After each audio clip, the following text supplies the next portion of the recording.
SLBC సొరంగంలో చిక్కుకున్న వారిని రక్షించేందుకు ప్రభుత్వం రైట్ హౌస్ మైనర్లను రంగంలోకి దించింది. 2023లో ఉత్తరాఖండ్ సిల్కియారా సొరంగంలో 41 మంది కార్మికులు చిక్కుకోగా 17 రోజులు ప్రయత్నించిన అధికారులు బయటకు తీసుకురాలేకపోయారు. చివరికి రైట్ హౌస్ మైనర్లు ఒక్క రోజులోనే వారిని సురక్షితంగా తీసుకొచ్చారు.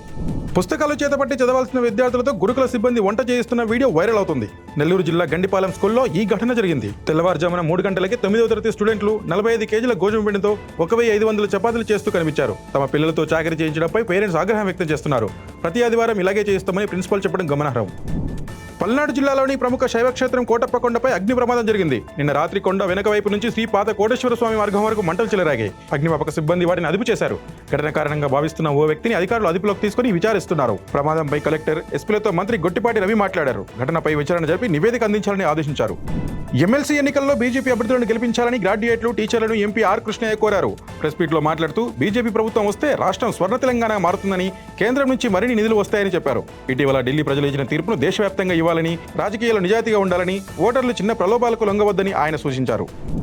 ఎస్ఎల్బీసీ టన్నెల్లో చిక్కుకున్న 8 మంది కార్మికులపై సర్వత్రా తీవ్ర ఆందోళన వ్యక్తమవుతోంది. వారు అందులో చిక్కుకొని సుమారు 48 గంటలు కావస్తుంది. ప్రమాదం జరిగిన 14 కిలోమీటర్ల వద్ద భీతావహ పరిస్థితిని చూసి రెస్క్యూ సిబ్బంది ఒకంత భయాందోళనకు గురైనట్టు తెలుస్తోంది. కానీ ఆశలు వదులుకోకుండా శిథిరాల తొలగింపు చేపట్టారు. అయితే వాటిని తొలగిస్తే పైకప్పు కూడా కూలొచ్చని ఆందోళన వ్యక్తమవుతోంది. మార్చి 1న కొత్త రేషన్ కార్డులు జారీ చేయాలని రాష్ట్ర ప్రభుత్వం నిర్ణయించింది. జనవరి 26న 16,000 కుటుంబాలకు కార్డులు ఇవ్వగా మార్చి 1న ఎన్నికల కోడ్ లేని హైదరాబాద్, ఉమ్మడి రంగారెడ్డి, మహబూబ్నగర్ జిల్లాల్లో పంపిణీ చేయనుంది. మార్చి 8 తర్వాత మిగతా జిల్లాల్లో జారీ చేయనున్నారు. ఏళ్లుగా రేషన్ కార్డులు పంపిణీ లేకపోవడంతో కొందరు 2 నుంచి 3 సార్లు దరఖాస్తులు చేయగా అధికారులు కులగణన సర్వే ప్రామాణికంగా పరిశీలిస్తున్నారు.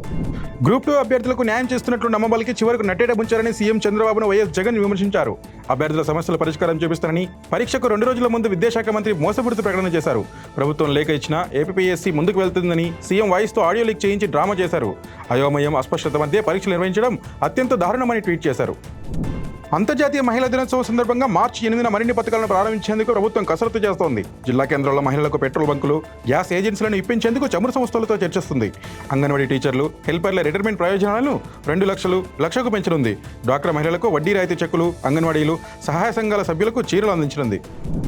రాష్ట్రంలో విద్యా వ్యవస్థ ప్రైవేట్ యాజమాన్యాల చేతుల్లో బందీ అయిందని ప్రొఫెసర్ వెంకటదాస్ చెప్పారు. బషీర్బాగ్ ప్రెస్ క్లబ్లో మాట్లాడుతూ ప్రతి ఒక్కరికి నాణ్యమైన విద్యను అందించే లక్ష్యంగా డిఏటీ ఆవిర్భవించడం ఆనందదాయకమన్నారు. యూటీసీ, ఏఐసిటీ, ఎఫ్ఎస్ఆర్సీ నిబంధనలు పాటించకుండా ప్రైవేటు కళాశాలల యాజమాన్యాలు వ్యవహరిస్తున్నాయని ఆయన అన్నారు. మాజీ సీఎం వైసీపీ అధినేత వైఎస్ జగన్ అసెంబ్లీకి వెళ్లారు. బడ్జెట్ సమావేశాల కోసం అసెంబ్లీ మండలికి వెళ్లాలని వైసీపీ నిర్ణయం తీసుకుంది. ఈ సందర్భంగా వైసీపీ సభ్యులతో పాటు జగన్ సభకు హాజరయ్యారు. తమకు ప్రతిపక్ష హోదా ఇవ్వలేదని, సాధారణ ఎమ్మెల్యే మాదిరి సమయం కేటాయిస్తే తమ గలం వినిపించలేమని గత అసెంబ్లీ సమావేశాలకు జగన్ రాని విషయం తెలిసిందే.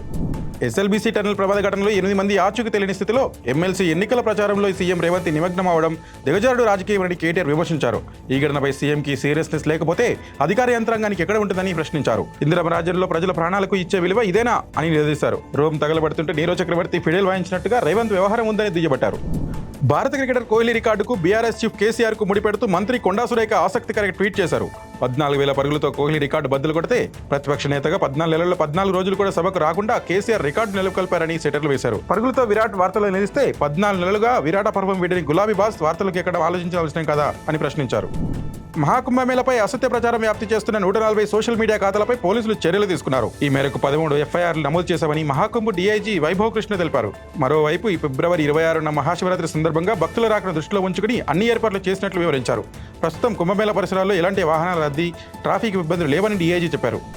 ఒబెసిటీపై పోరాటాన్ని బలోపేతం చేసేందుకు 10 మంది ప్రముఖులను ఎక్స్లో ప్రధాని మోదీ ట్యాగ్ చేశారు. ఆహారంలో వంటనూనె వాడకాన్ని తగ్గించేలా ప్రజలకు అవగాహన కల్పించాలని వారిని కోరారు. ఆనంద్ మహీంద్రా, మోహన్ లాల్, మను బాకర్, మీరాబాయ్, ఒమర్ అబ్దుల్లా, మాధవన్, శ్రేయ ఘోషల్, సుధామూర్తి, నిరావాహులను ప్రధాని ట్యాగ్ చేశారు. వీరంతా 10 మందిని చొప్పున ట్యాగ్ చేస్తూ ఈ ఉద్యమాన్ని విస్తృతం చేయాలని పిలుపునిచ్చారు. వాయువ్య భారతం నుంచి వీస్తున్న పొడిగాలులతో రాష్ట్రంలోని అనేక ప్రాంతాల్లో ఎండ ప్రభావం కనిపిస్తుంది. ఆదివారం దేశంలోనే అత్యధికంగా కర్నూలులో 38.5 డిగ్రీల సెల్సియస్ నమోదైంది. రానున్న 2-3 రోజుల్లో కోస్తా, రాయలసీమల్లో పగటి ఉష్ణోగ్రతలు సాధారణ కంటే 4 డిగ్రీలు అధికంగా నమోదయ్యే అవకాశం ఉందని వాతావరణ శాఖ తెలిపింది. మిగతా ప్రాంతాల్లోని వేడి వాతావరణం ఉంటుందని, అందుకు తగ్గట్టు ప్రజలు జాగ్రత్తలు తీసుకోవాలని సూచించింది. 317 జీవోపై ఎమ్మెల్సీ ఎన్నికల్లో బండి సంజయ్ ప్రస్తావించడంపై మంత్రి పొన్నం ప్రభాకర్ స్పందించారు. ఈ సందర్భంగా ఆయన మాట్లాడుతూ 317 జీవో సబ్ కమిటీ సభ్యుడిగా ఇప్పటికే స్పౌస్ కేసులు గానీ, హెల్త్, మ్యూచువల్ సంబంధించిన వారిని ట్రాన్స్ఫర్ చేశామన్నారు.